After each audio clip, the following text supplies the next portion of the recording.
Go take a look inside your refrigerator right now. You'll probably spot a soda can, a few cups of yogurt, some leftover slices of pizza, and perhaps fruit shipped from the opposite side of the globe. Yet, to your distant ancestors, none of that would have counted as food. So, what was actually on their menu? The truth would shock most modern people. Archaeologists have uncovered evidence in caves across the planet, evidence that overturns much of what we assumed about our own species. But to grasp it, we need to return to the very start, around 3 million years in the past. Your earliest human ancestors were not skilled hunters. They survived mainly as scavengers. When a lion brought down an antelope on the African grasslands, it consumed the most valuable portions first: the meat, the liver, and the heart. After that came the hyenas, crushing the ribs, skin, and smaller bones. By the time our ancestors arrived, only scraps remained, thick leg bones that even powerful hyena jaws couldn't crack, and those leftovers became our ancestors' food. Their trademark meal was bone marrow. Early humans would cautiously approach an emptied carcass, pick up the largest leg bones, and break them apart using sharp stones, known today as older one tools. Hidden inside was marrow,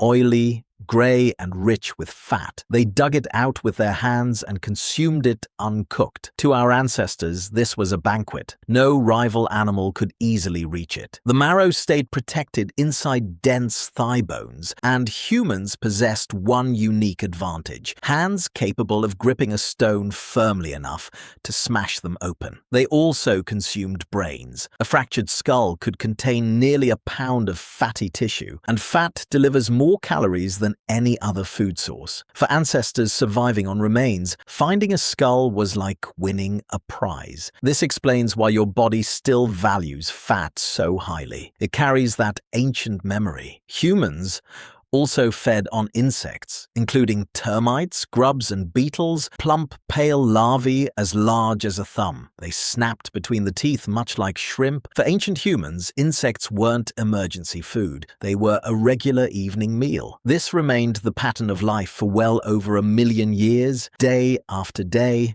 over countless generations. But what came next is even more unsettling than you might imagine. First came fire. The earliest evidence of human-controlled fire was discovered in Wonderwerk Cave, South Africa. It dates back roughly 1 million years. With fire came cooking, roasting meat over embers, burying roots in hot ashes, or tossing marrow bones directly into the coals. Cooking acted as pre-digestion. Raw meat and plants demand hours of chemical effort from your digestive system to break down properly. Cooked food arrives partially processed. The body spends less energy digesting it and extracts more calories per bite. Researchers believe that as humans embraced cooking, their digestive tracts became smaller. This freed up tremendous amounts of energy, which was redirected entirely to one organ, the brain. Although it makes up only 2% of your body weight, it consumes 20% of the calories you burn. You cannot fuel such a machine with raw leaves and insects alone. Cooked, fat-laden meals were essential. Cooking unlocked the potential for our large brains, and these brains, in turn, allowed everything else humans achieved. That's when the variety of their diet expanded dramatically. By 300,000 years ago, humans were physically much like we are today, and their diets included almost everything they could hunt, dig up, or reach. Mammoths, bison, wild horses, and reindeer roamed the plains. Fish and shellfish were gathered from rivers and coasts. Roots, wild grains, berries, nuts, and mushrooms came from the land itself. Eggs were raided from nests, and honey was highly prized, especially honey. The Hadza, a hunter-gatherer people in Tanzania, still live in a way similar to pre-agriculture humans. About 15% of their calories come from wild honey. They climb hazardous trees, endure hundreds of stings, and return repeatedly because no other wild food packs that many calories in one bite. Remarkably, that same urge exists within you today, craving sugar. Your Your brain is wired for it because, over hundreds of millennia, sugar provided two vital benefits simultaneously: instant energy for immediate use and surplus energy that the body could store as fat. That stored fat often became the difference between life and death when food was scarce. A dripping honeycomb was among the richest treasures most ancestors ever encountered. The same ancient program is still active inside you today. Your body cannot distinguish between honey hanging in a tree and a glazed donut. Modern food industries learn to exploit that prehistoric signal. Soft drinks, sweets, breakfast cereals, condiments, and even much of today's bread. Nearly every packaged product on store shelves is essentially sugar disguised in another form. That's one reason resisting it can feel impossible. Your body still behaves as if it must prepare for the next famine. Yet sugar wasn't the only craving shaped by evolution. So what other appetite did our ancestors develop? Meat? One mammoth could sustain an entire group for many weeks. A successful large hunt eliminated hundreds of hours of gathering and digging. The time saved became time for raising children, passing down knowledge, crafting better tools, and sharing stories around the fire. This is why protein still holds such power over human appetite. Every modern craving traces back to something that once increased survival. Yet there is one craving people rarely like to discuss: other humans. In an English cave known as Gough's Cave, scientists uncovered human remains dating back roughly 14,700 years. Those bones revealed a disturbing story. The skulls had been carefully stripped using stone tools. Both the face and lower portions had been deliberately removed. What remained was the upper skull, shaped into a bowl-like cup. The long bones had been split apart in the same manner that our earliest ancestors used on antelope bones to reach the marrow hidden inside. And this is where the story becomes even darker. This was not an act of desperation caused by starvation. The cave also contained remains of horses, deer, and other animals. Food was readily available. A study published in 2017 estimated the calories contained in a human body. The result was approximately 125,000 calories. A single bison contains around 600,000 calories. A mammoth may provide as many as 3 million. Humans were not an efficient source of food. They were consumed for other reasons. One forearm bone from Gough's Cave displayed a zigzag engraving made after defleshing. This was not merely survival behavior, it carried ritual meaning. And Gough's Cave is far from the only example.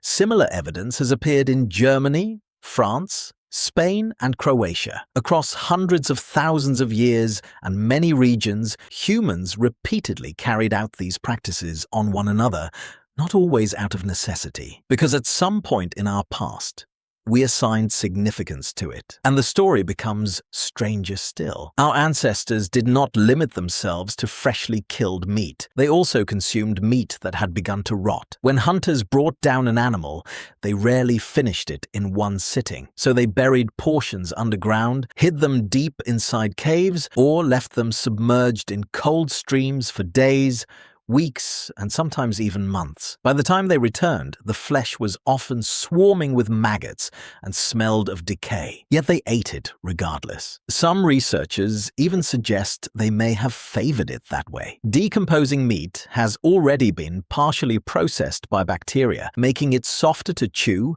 and easier to digest. Those microbes also generate B vitamins that humans require. Your body still carries traces of that ancient adaptation. Every fermented food you enjoy is a controlled form of decay. Cheese, yogurt, and sourdough bread, beer, wine, soy sauce, and pickles are all products of rot that has been managed and made safe. Your appreciation for cheese didn't begin in a European dairy. Its roots stretch back to the savannah, tens of thousands of years ago, when humans were eating things far less appealing. Every desire you experience today for fatty foods, for salt, for sweetness, for the richest meal available, is an inheritance from your ancestors. Your body has no concept of supermarkets or refrigerators. It follows a much older rule.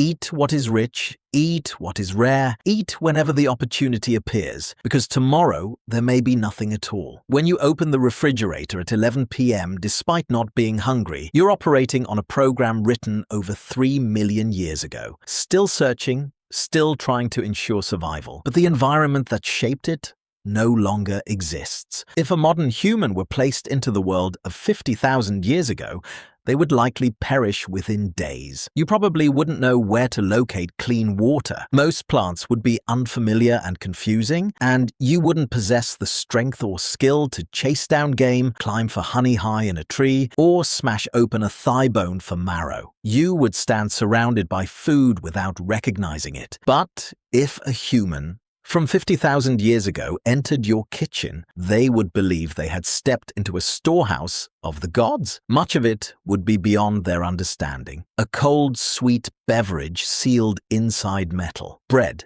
prepared by someone they had never met. Milk remaining fresh for weeks inside a container. Fruit gathered from lands they had never imagined. Food that required no hunting at all. It would appear to be the most abundant place ever seen. For roughly 3 million years, nearly every human who lived experienced hunger, cold, and exhaustion. You may belong to the first era that largely escaped those hardships, and you probably don't realize just how extraordinary that is